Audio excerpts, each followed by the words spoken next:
It's simply a fact that myths and legends rise up in villages and towns almost as if they were mixed in the mortar with which the bricks are laid.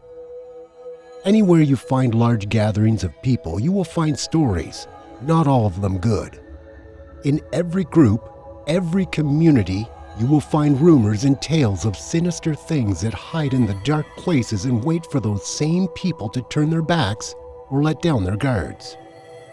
Anthropologists would have a field day examining how this process brings people together and makes devils and demons of the people outside of the circle, creating tight-knit communities and giving them a shared folklore.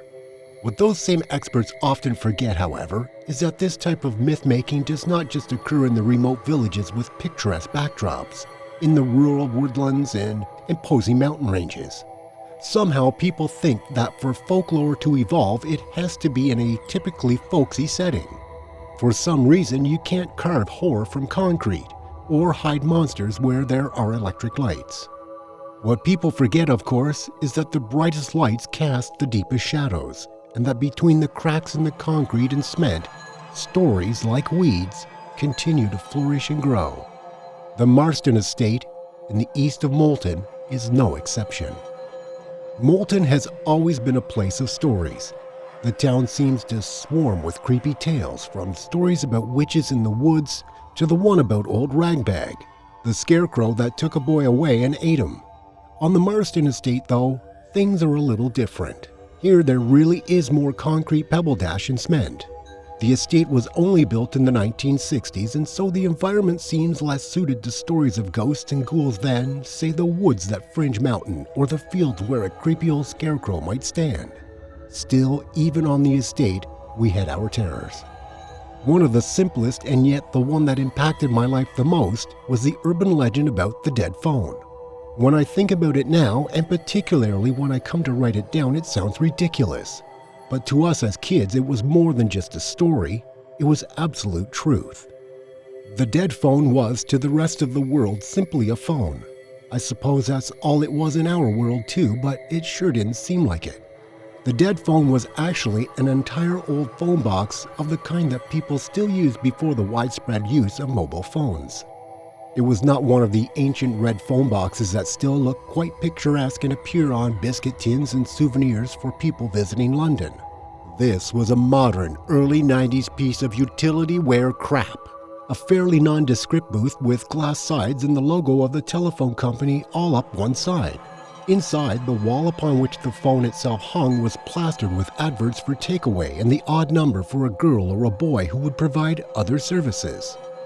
Usually, boxes of this type stank of urine and were plastered all over with lewd or nonsensical graffiti.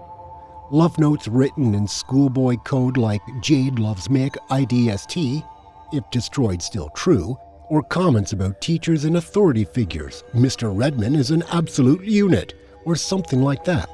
But not the dead phone. Its booth was spotless. Nobody graffitied the walls or wrote their initials on the metal plate of the dialing pad. Instead, it looked exactly like the day it had been put there, with a single exception. Directly above the space where the keypad of numbers was, some bright spark had scratched a crude, badly rendered skull and crossbones into the metal.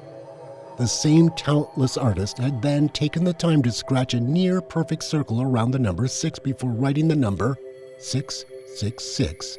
666, 666 below.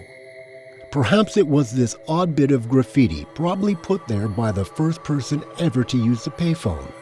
Someone who had idly scratched an image with their keys whilst whispering sweet nothings to their girlfriend. Maybe it was that. Or maybe it was the booth's position right at the top of Fury's Hill, resting on top in such a way that it would be silhouetted against the sky when the sun went down, like a lone grave star in some Gothic churchyard or the castle on a precipice in an old Dracula movie. Whatever it was, we all knew it was cursed, and for that reason it was never used by anyone, and it never, ever rang. There were two main stories around the dead phone. The first was that if you called the number written below, 3 sixes 3 times and then lifted the receiver to your ear, you would hear a thin, silvery voice lisp into your ear. The devil's voice, telling you secrets no man should know and which would in time drive you insane. Hardly likely, but creepy enough to stop any of us from trying it. The second story was that if the phone rang and you answered it, you would be told the time of your death, the day, the month, the year, and even the hour. Hence the name, the dead phone. It was a stupid local superstition of the kind that belonged with not stepping on the cracks in the paving stones or over 3 grids in a row, and yet somehow it stuck. So it only took a few hours after the ringing started for the whole school and even the whole estate to be buzzing about it.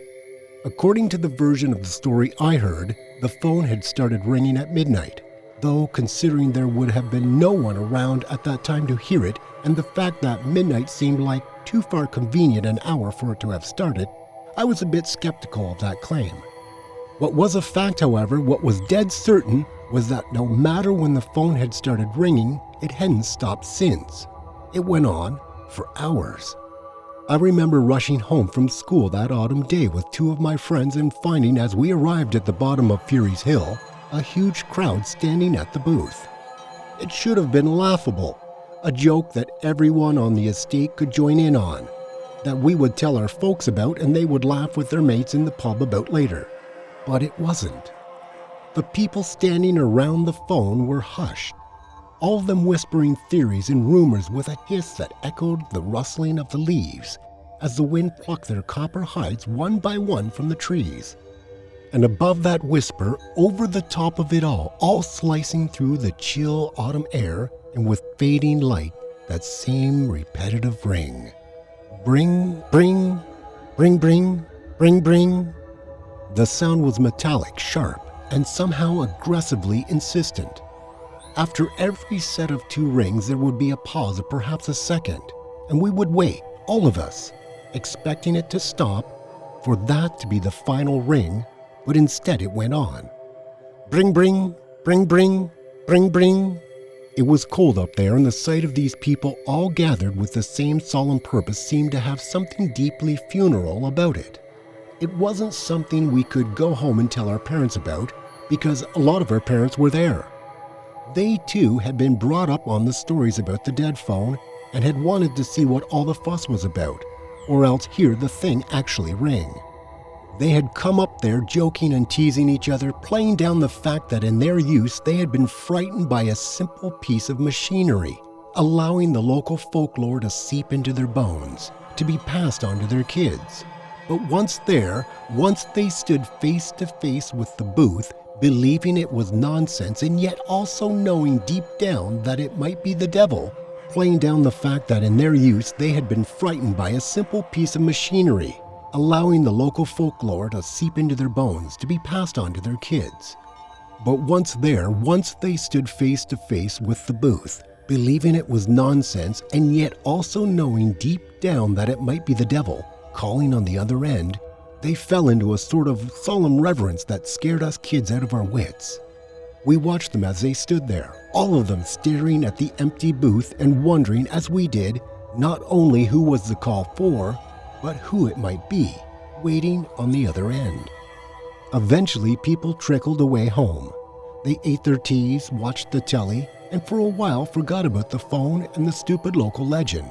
But not entirely, especially since the phone kept ringing.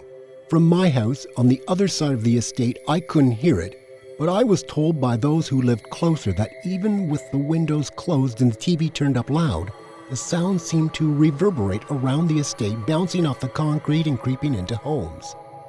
I remember going to bed that night and picturing it, the booth I mean, standing up there like a statue of some forgotten god on the top of the hill, all around silence, broken only by that glassy shriek, the shrill, repetitive sound over and over.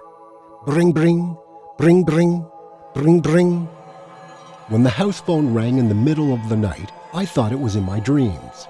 I remember coming downstairs, wiping sand from my eyes and seeing my father in his pajama bottoms standing in our hall, which is where the house phone was kept in those days, staring down at it, but not daring to pick it up. Not just because of the time, 3:15 a.m., but because from where we were standing we could hear the other phones. Next door, the house across the road, 2 doors down, all of the phones ringing at once. Instead of answering the phone, my dad looked up at me sheepishly and then opened the front door.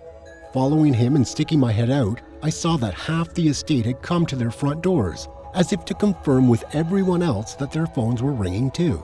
They were. Every landline on the estate rang simultaneously, all of them going at once and creating a sound that always sounded to me like a strangely stuttered scream. The phones rang for 20 minutes and then suddenly stopped. All but one. I remember standing there in the street, barefooted at 3:30 a.m. and looking at the faces of the adults as they all in unison listened. From somewhere far away, up on Fury's Hill, the dead phone was still ringing. Ring, ring, ring, ring, ring, ring. And then all at once, it stopped. My father turned slowly and told me to go inside. When he came back to the house an hour later, I was still sitting up. He never said a word, but instead walked straight past me, poured himself a whiskey, sat down at the kitchen table, and necked it in one go. Then he said simply, "It stopped." The next day, we all heard how Aaron Matthews had walked alone up Fury's Hill and without looking back or allowing himself a second thought, had lifted the receiver and answered the dead phone. The ringing stopped and Aaron simply walked back down the hill, past the crowd that had gathered at the bottom, and without saying a word went home. That night he killed himself, hanging himself from the banister of his home stairs using the telephone cord. This much I can say for certain. What I can't ever say for certain is whether what he told his wife when he got home was true. According to her, he came through the door and burst into tears. When she asked him who had been on the other end, at first he wouldn't say a thing. But eventually, after a few hard drinks and without raising his eyes, he told her, "It was me, Jeannie. The voice on the other end, it was my voice. I was talking to me." The phone mechanism for the dead phone was removed years ago. The booth, however, is still there. One of those things that the council was meant to clear away decades ago but has never gotten around to. According to my son, the space is still called Dead Phone, and some in his class say that every now and again you can hear a phone ringing when there isn't one. He said that if you hear the ring, you have to ignore the sound and pretend it isn't there. When I asked him why, he shook his head. "Because it's the devil calling," he said. Funny, isn't it, how folklore persists?